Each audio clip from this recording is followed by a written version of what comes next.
Aloha Aquascaping world. Welcome to episode 4 of the Master Skills series sponsored by Ultum Nature Systems. Today we're going to be revisiting my 2021 Aquascape silent pool for a bit of a deep dive on a special topic in competitive aquascaping, which is reflections. Thinking about reflections on the surface of the water, on the sides of the glass is both a deep and rich topic that really takes an aquascape to another level and a bit of an advanced skill. So today we're going to demystify the subject a bit with silent pool as an example of how to use light, dark, and color in order to plan out the design of a water surface and bring escape to the next level.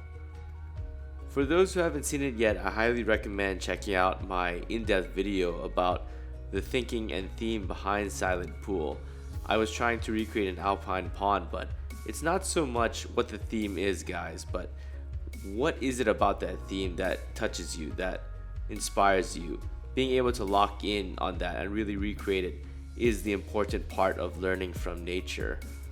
I really want to hone in on the coolness, and ultimately the underwater feeling that I would create through color, which really came alive in this aquascape through the hardscape.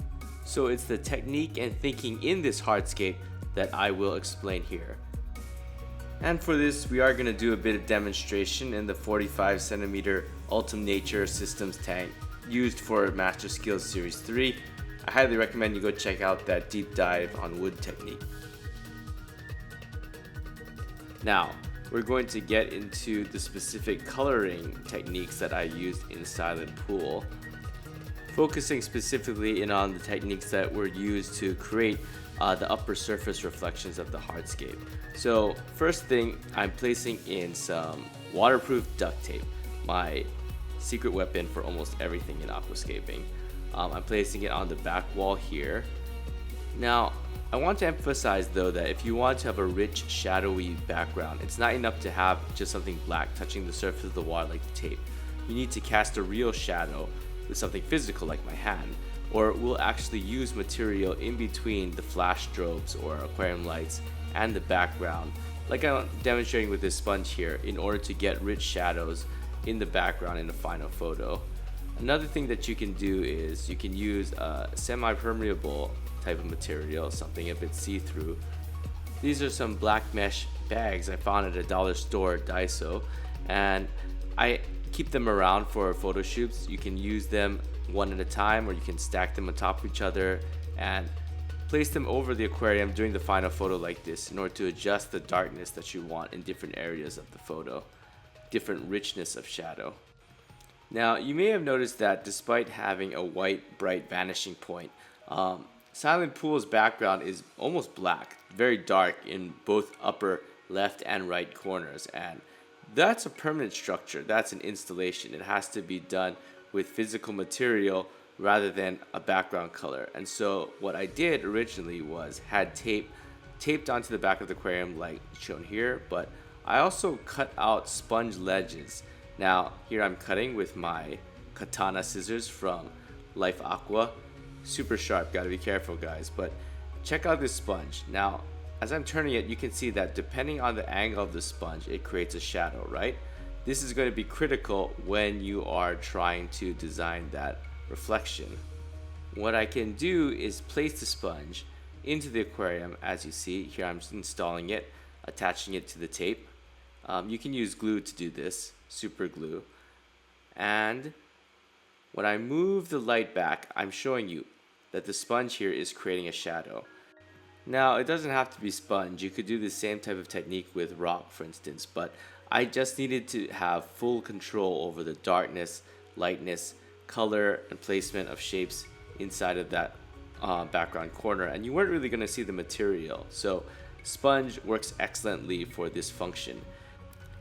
We can take a look at how it works in the original hardscape of Silent Pool, but essentially, the great thing about it is that based on shape and placement and cut angle, we can completely control how dark or light that surface will be. You can see the ledge of sponge installed here and here in both back corners of the aquarium. Now, thinking about reflections in general isn't intuitive. Most novice aquarists probably never think about it at all. It's not how they experience their design in person, but it's extremely important for a photo contest. So we're going to explain how this reflection works here. Now, the ledge of the sponge is here, but when you actually fill the aquarium, the design from the very beginning was to fill the water level down to here, which means that anything above that surface will not be visible. You'll notice that black is what touches most of this blue line, and what it means is that the surface above the water, the reflection, is going to essentially, black is going to reflect black, white is going to reflect white. The lip of that sponge ledge is going to be above the water, so it's going to be completely invisible, but will be giving us that dark, rich shadow and full dark background color that characterizes the corners of both sides of the aquascape. You see I'm filling in. Where dark touches the water surface, it will also be dark. Of course, when you think about this intuitively, you'll notice that not everything that touches the water is dark shadow. Most notably, the trees, the standing white trees.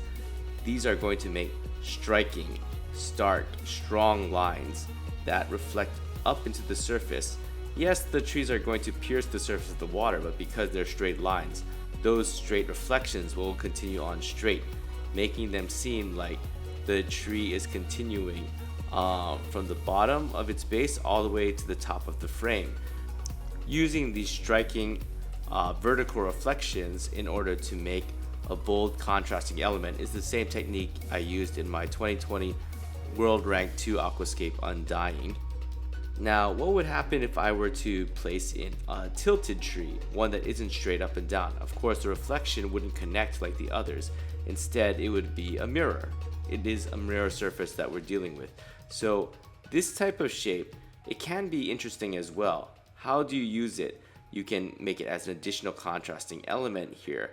Another thing to think about is that while the surface of the water will be a perfect mirror without any blow dryer, most aquascapes do use a blow dryer to move the water surface as you're taking the final photo. So you can imagine ripples flowing through these tree lines, and also the trees waving a little bit in the surface. It gives that underwater feel. Generally speaking, the reflection of the trees will stand bold, but they will wave a little bit with those ripples, and those wavy reflections also add something very interesting, very underwater feeling to the final photo of an aquascape. Now you'll notice here too, in the background surface that I've designed, it's not all black from left to right. You see that I'm coloring in some areas now where I actually have purposefully left brightly colored sponge underneath the water surface, it hasn't been painted as deep blue, or the shadows aren't as deep. And what it means is that there's going to be a gradient of color, a gradient of shadow on the surface of the water. Light areas, dark areas, and the dark areas will feel deeper, farther than the lighter areas. Of course, none of this corner is going to feel as far away as the bright white center area of the background, but having these different layers inside that corner and different degrees of darkness, different gradients, makes extra visual interest, makes extra sense of depth in that water surface, in that, extra world created in the upper left and right corners of the aquascape. And here's what it looked like day one after I filled the aquarium, finishing the initial hardscape. Of course, there's always additional tweaking to perfection we can do near the finalization of the scape, especially with details like this as we prepare for a photo shoot. But even at this stage, you can see that the idea is there. The watery feeling created by shadows, blues, and striking white lines, all of the elements I wanted are there. Now, we do need to talk a bit about color. So how did we get this color? Yes, it's paint. I used acrylic paint in the aquascape in order to get the colors that I wanted, control of the colors. Folks might know that I'm a painter by background. Acrylic paint is basically a type of plastic once it cures. That said, it's not really appropriate for the inside of an aquarium because this is water solvent. But you can see here I'm coloring the tape with paint, blue paint here as a form of demonstration. Now, when I did the actual Aquascape, I couldn't just paint blue acrylic paint onto tape and expect it to stick. So what I did was I combined it with something called dry lock, which is a very popular waterproofer and sealant used for terrarium backgrounds. Those guys often combine it with a dark pigment for concrete and use it to put down the initial color layer for a background. I found that combining it with acrylic paint allowed me to preserve those colors and keep them waterproof underwater, giving me full control over tints and colors to materials in the aquarium. Now, I wish that full control equaled simple, flawless execution, but right away we ran into a big issue. You'll notice that the vanishing point of this aquascape is white. That's the design, but the water surface is not. Now, why would that be an issue? Well, let's back up and talk about why it's desirable.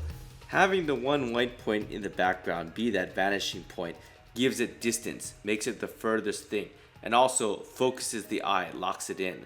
But we want the surface of the water to be blue, not just to make that focus, but also because it creates a sense of depth above the wood, like there's water that goes above it.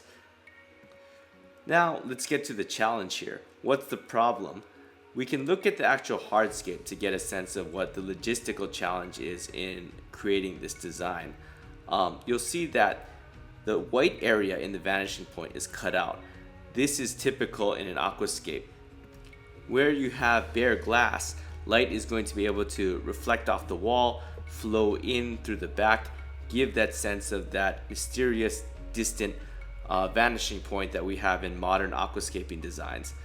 The problem here is if that goes all the way to the surface of the water, it means that that's also going to be the color reflected on the surface of the water. You don't just have white in that middle vanishing point, but also above the wood where we wanted it to be blue in the painting. Now, how do we fix that? Unless we're going to be geniuses in how we paint the background wall, and I don't think that's even possible. To get it to be blue here, you need to have blue here on the glass behind that piece of wood. Now, that is a challenge, and that could be very contrived. This is a design challenge. What is the thing that we're trying to express? How are we going to figure out how to do it? Fortunately for this aquascape, the design challenge is met both in the hardscape and in the background technique. So what we can do is we can extend a piece of tape from that back left corner behind the piece of wood and paint it blue like this. What that'll do is that blue painted tape will reflect its color onto the surface of the water, also making it blue. And at the same time, because we have that huge bold wood designed right there, the wood is going to be able to hide the piece of tape from the viewer, so that this trick of getting the surface to be blue is hidden by the main hardscape of the aquarium. This design had to function like this. Thinking about how the hardscape would be placed along with getting the color of the background, these decisions had to be designed together and thought through together. And fortunately, there is a solution here, with the wood itself being the thing that allows for the creative background work, creating this solution. However, unfortunately, it's not that simple. There is an additional challenge to creating that illusion and feeling of deep water that we're trying to create in this aquascape. To understand that issue, let's go back to the painting. So, looking at this illustration, you'll notice that there is one white spot in that upper area above the wood. Can you see it? It's right here, right? And why is it like that? It's because you would expect the reflection of the surface of the wood, that is the top dorsal side of the wood, facing the surface of the water, to have a reflection on the water surface, especially closer to the viewer. Essentially, on top of the wood, there is this white color of the bright side of the wood hit by the sun, and that is going to reflect onto the water surface. The thing is that the more shallow the water is, the more bright that piece will be. In other words, the closer the wood is to the surface of the water, you'd expect that reflection to be much bigger. Here, we don't have feet and feet of water above the wood in reality. So, realistically, you're going to get the reflection of this big piece of wood reflected onto the surface of the water. Unfortunately, this is the same wood that you need to take a lot of space in order to hide that tape on the background to get the blue color to begin with. Another design challenge that we have to deal with. How are we going to fix this problem? How are we going to make sure that we have that blue water surface that gives a sense of depth and watery feeling to it and helps focus the eye on the vanishing point while also keeping the huge wood? Now, I found a solution to this as well.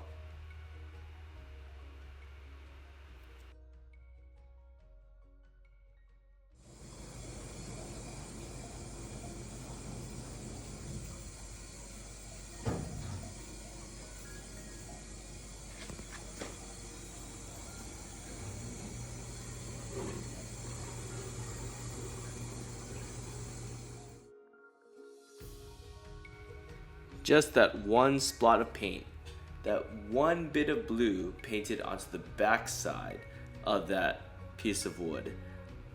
That's what we needed to bring this illusion together.